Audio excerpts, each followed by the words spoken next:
Hello and welcome. This is the Daily Dharma. My name is Dina. Thank you so much for joining. Welcome back to returning folks and special welcome to newbies. Hope you are able to find something good here in the messages. So, this morning I've laid out a few cards from the mixed shamanic deck and also from the Sacred Geometry Activations Oracle deck, all decks listed below. Feeling a lot exhausted and tired after a weekend of gardening. So yeah, the energy today is a little different because of that. I would like to grab a rune or several here to start us off. Let's go with this one. Okay, I think it's called Gibo. On my quick reference guide, it does say the marriage rune. It's the X here, the cross. Talks about two individuals either crossing paths or connecting, trying to work together. The interference between differences. So can talk about polarity in that way, polarity of masculine, feminine. All right, I just want to do a quick little reading from the Book of Runes by Ralph H. Bloom. He's short and to the point here. He calls this one partnership and a gift. Drawing this rune is an indication that partnership in some form is at hand. In love relationships, in business matters, in partnering of any kind and every kind, you're put on notice not to collapse yourself into that union, for true partnership is achieved only by separate and whole beings who retain their separateness even as they unite. Remember to let the winds of heaven dance between you. And this is reminding me of, is it a poem by Khalil Gibran?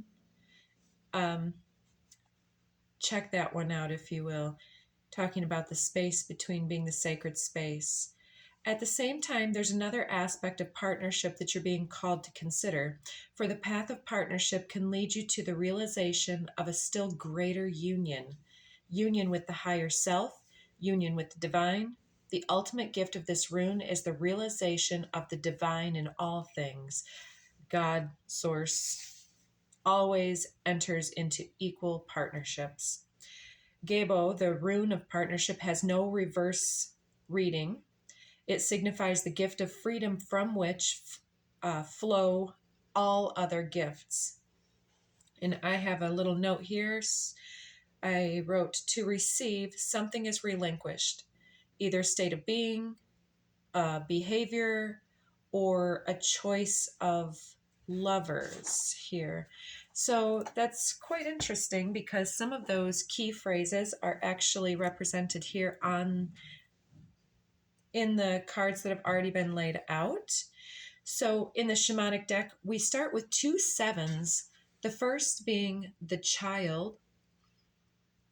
Look at all of the brown hues, earthly color palette, and all of the various moon depictions, whatever orbs. To me, this looks like an individual growing through a situation where there's a lot to consider. There's a lot of emotional resonance with various portions of this partnership, marriage, or business venture, or with self to the higher self, and with self and source, spirit. And so with the child card, this was talking to me about how this is perhaps something that's been long-standing. It could stem back to childhood, such as a nurtured type of interaction style, a love language, or some type of model behavior between individuals, or even a childhood fear, let's say, such as like a fear of swimming or something, The water element came up a bit, as did the sacral chakra.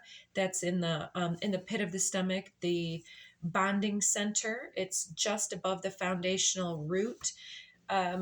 And so the child here would be talking about our ability to bond and form connections, as well as to flow with the resources at hand, to make creative use of, and also to appreciate and to see the value of our present tense, to go from one the resource and put that to use is that flow. We talked about flow in that rune already. Moving on, let's show you all the cards because I'm anxious to make references across the board. Second, number 7 is the covenant, sacred contract. A few things with this as well. Writing our own destiny. What we've agreed to participate in here in the earthly realms. Many of you will resonate with the potential of us going beyond this realm of earthly body and attachment to the body and the earth into spirit realms, where then there's the process of writing out contracts and agreeing to connect with different individuals to help us all co-activate, co-create, and cooperate, and to learn the lessons that we each need to do in order to expand our awareness and to grow and evolve as earthly beings, as energy epicenters. So sacred contract is also talking about the reframing came up as a phrase recently, talking about how the past, we can believe that we were, let's say that we had a difficult situation in our childhood, in our past. We can, when we look back upon that, we can see the victimization, we can see the lack of control, we can see some negative things, we can see the unfortunate nature and the negative ramifications in our present tense because of that. However, the reframe goes back to say, yeah, at that point, I was not able to have control, but now I have control. And I also see how that situation forced me to become the person that I am now, that refuses to be put into a negative circumstance. We've taken some types of steps to either insulate us and protect ourselves from negative situations or potentials. We've learned through these experiences, and we've also learned to how resilient we are. So the child represents something that's still lingering within us, like I say, whether it's fear or a sense of lack of bonding or lack of belonging, feeling either in some sense an outcast from a situation or an outsider in social situations. And this can happen for many of us that are highly sensitive and highly attuned to the spiritual psychic realms, because it's not very common for the greater majority, let's say at the workplace, to have space for that. What we don't understand as humans becomes a subject that we push against, perhaps. I mean, some of us want to lean in. I think that's why those of us that are here to lean into the rabbit hole, where others are like, "Oop, nope, I'm okay back in the comfort zone." And so this can create this feeling of having been left out, the outsider, the under acknowledged. But recognition also came out in the pre-shuffle from the fractal deck, and we'll get into that in a bit. Let's keep moving. The third one is the flow card here, that watery element. Excuse the noises. It's just my stomach saying I need a snack. I had someone call just as I was pressing the record. with this message of feeling some type of disconnected. Someone that is a client of mine called, and somehow it came out that she started asking about my vitamins, and I should do a smoothie in the morning. And this is great. And this seems to be part of the message because it came through such a perfect time. It's like when we're feeling disconnected in certain situations, if we can acknowledge the feeling state that it brings up, and also the acknowledgement that it doesn't indicate any type of lack of value on self or other, etc., but that to move through that, we recognize the emotions and the power that they have over so many portions of our day and over our mind, over our emotional gut influences. The gut brain is really speaking to the collective right now. And I wonder what is creating that. I know that Aries is about to move. Excuse me, not Aries. Let me take a quick peek at Mars. I know that these are all intended to be timeless readings, but so Mars will be moving into Taurus on about the 8th or the 9th of June 24. And so we're feeling it connecting, I would say, with the eclipse angle that we went through in March and April, and as well Chiron, the wounded healer asteroid, is over there. So Mars should be covering that ground right now, bringing up some of those tender, more vulnerable or insecure inner thoughts and emotions that are connected to the flow of our emotional states from a time or from a place of deep inner vulnerability or insecurity. And I say deep as though the resonance hits us deep, not that we're deeply scarred. We've gone through the healing, and the healing is really being surpassed right now. And as our awareness comes to these things, it's evidence that we're moving through something in a whole new way. That's the discomfort. And so at the end of the row here, I split the deck. Underneath the deck at first was Sky Bridge, Possibility for Union, number 47. So we've got a lot of 7 energy, and that becomes an 11 when we add 4 and 7. And below that was Magic. So the possibility for union between self and our magic coming online here, as well as then when I had split the deck, the card that was revealed was Lightning, number 30. Looks like an activation, as well as the one below that was Completion. So I was hearing it's like a lightning round completion in some type of situation.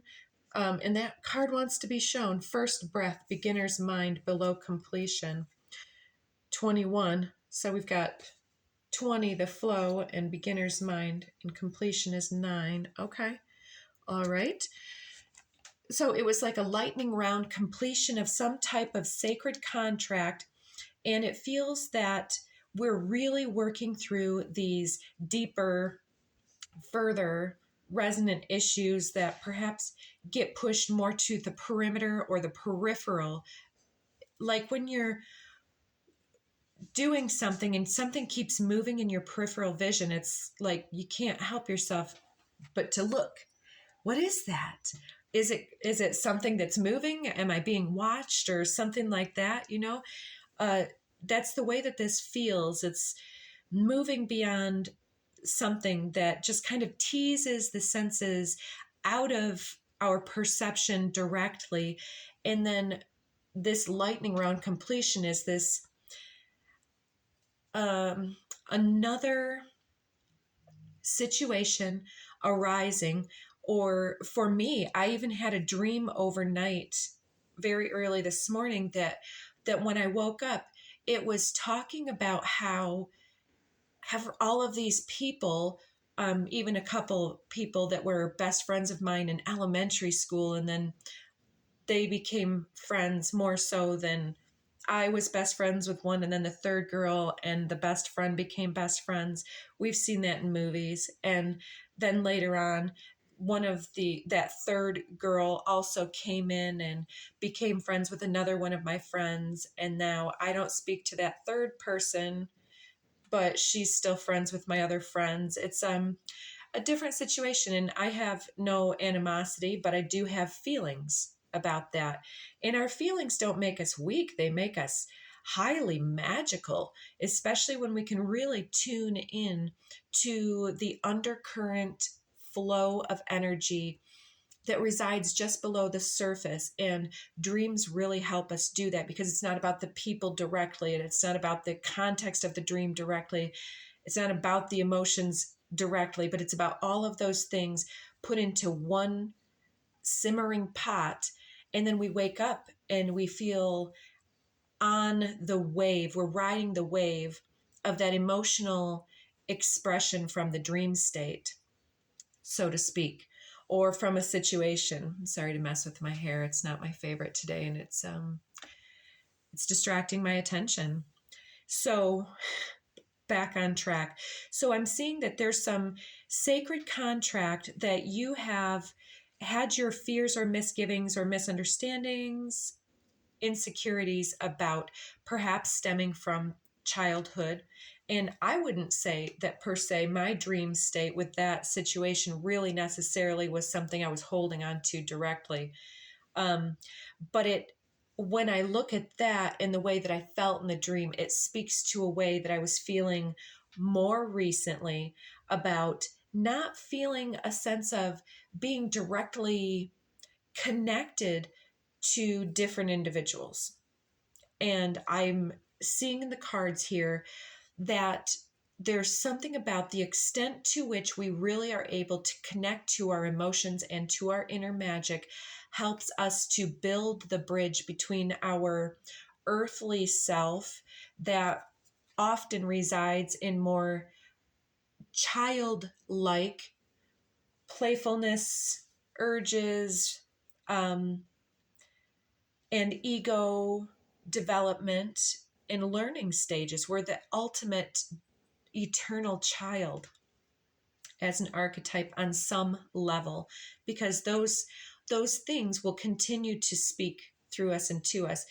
And this possibility for union is with this maturing self that is coming to a sense of emotional, I want to say mastery, but I feel like that might seem too triggering and too advanced for some.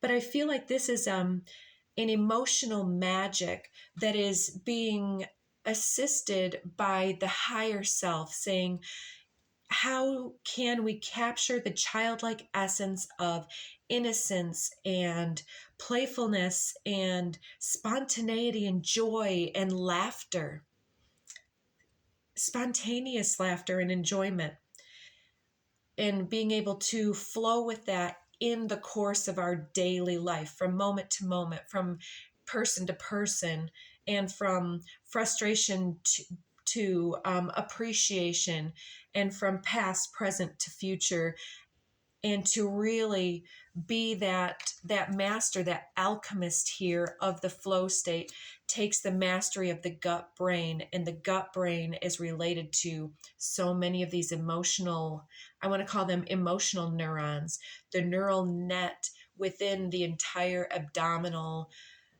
facial structures and membranes, that matrices, vortex energy, and the chakras, the vortices of all the multiple thousands, millions, whatever we have of real chakra centers that we are not always attuned to, but they're always active. So we're completing some type of realization, some type of recognition of how that sacred contract serves us and helps us to evolve. Clarifying the child, we have synergy, romantic love, and delight. So if you've been feeling triggered in a romantic situation or on a one-to-one connecting basis with anyone or even with groups, it's like, how does the self move beyond the inner, I want to just call it complex, just to simplify. So these complexities of our human design model coming in related to the chakra centers, the human design model. I've got to get back into that. It was pointed out to me years ago when I started my channel by one of the viewers, and it's incredible. You can look up your human design model and get a little reading online. You'll have to do an internet search. I don't have that information at the ready. But this is helping us to work with our inner child and our emotional flow, and also by that unification with self, to the internal and external levels, that then we're able to work with friends, lovers, family members more in that flow state of limiting our expectations and letting our delightful enjoyment of the situation become exponential. Clarifying the sacred contract, we have allowance and realization. And I'll say realization was underneath the deck when I pulled these these three flew out. So allowing ourselves to recognize all of the nuances of the contract, how it serves, how it doesn't serve, what it's developed into, and looking at the symbols in our dream state, or the symbol language that our mind is speaking to us or that our emotions are speaking to us in. Think of various situations and the thing that comes up, like, is it I'm misunderstood or overlooked, or is it people think this thing about me, or is it projected from you outward? These people think this about me, or these people are so fill in the blank, low energy, high energy, whatever you might think, and digging into the feeling of that, allowing what arises to help us to break through the mirror of other. When we other in situations, it's where what I'm saying is that we're saying, oh, well, this person is this, but I'm not. That's where duality is saying, we're looking straight into a mirror and saying, well, who's that person? Their hair is so messy. I would have done it differently if I was going to be on camera. Oh, I certainly wouldn't go with bags under my eyes. And then it's like, oh, that's me. Oh, I also resonate with that. I also have bags under my eyes from time to time. And we were talking about this also recently, my client and I yesterday, about makeup and how many people feel so much more beautiful with makeup or with a specific outfit. And all of these adornments are great, but can we actually see the beauty with the bagged eyes and the hair, the creases, the work outfit? Because I can't do 3 outfits in a day. I've got to run to work after this, and I'm in the garden. And I feel like we create these narratives about self, and we write them into our DNA and into our daily life and into our behaviors, into our routines. And in order for us to reach this next level of emotional mastery and flow with the emotional waters, this is helping us to recognize what is arising on such a conscious level that then we can almost like a computer, and just boop, boop, boop, true, untrue, kind, unkind. Where does this filter through? Does this belong to me? Is it a passing phase? If it doesn't belong to me and doesn't serve me, I release it and transmute it for the highest good. I don't just get rid of it and throw it away, because then my trash energetically speaking, is just flicked off and left on the ground. But I wish for it to be transmuted into greater understanding and greater connectivity for those around me seeking such. And in relationships, same type of thing. If we are stuck in in a situation where we're unable to see through the mirror into the sacred flow and the insecurities and fears on both behalves, that's where we really allow people to be loved unconditionally for who they are and show up fully as ourselves, ready and willing and able to receive the love that the universe wants to flow through us and to us. That's the union with belonging.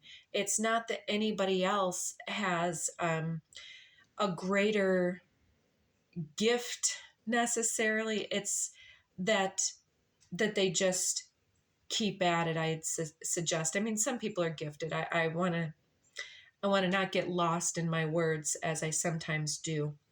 Let's keep moving on. I think you understand where I'm going with that. The realization of how we can allow ourselves to rewrite our own chemistry, biochemistry, and our own narrative and the story of our life, our memoirs of past, present, future, reframing them as I've been on this journey and I've tripped a few times, more than a few times. I've gone down some detours that I might not have really been best served to do, but I got experience from this. And maybe we took advantage of somebody intentionally or unintentionally, and somebody else did that to us. Those trespasses, we have to acknowledge that it's part of the human design that we're all helping each other to navigate the flow of our own chemistry and to help rewrite this. Clarifying flow, we have remembrance and integration. So this is really what we're talking about, being able to integrate our own lessons, our own sacred waters, the sacred waters of our Akashic flow throughout timelines, throughout time and space, and remembering. So the frequency of remembrance supports our memory of everything we've gone through as a soul and body, providing us with valuable information and tools to flow gracefully with and in this life. So remembering all that we are, remembering what we're here to do, and remembering sometimes it's our power that triggers people. Sometimes it's our beauty or our grace on any level. It doesn't have to be physical. It can sometimes be our playful, divine, genuine nature that triggers other individuals. And it can be our ability to tell the truth or to see the truth that others aren't willing to face. And our realization of the multiplicity of everything at play in these interrelational dynamics, interrelational, whatever.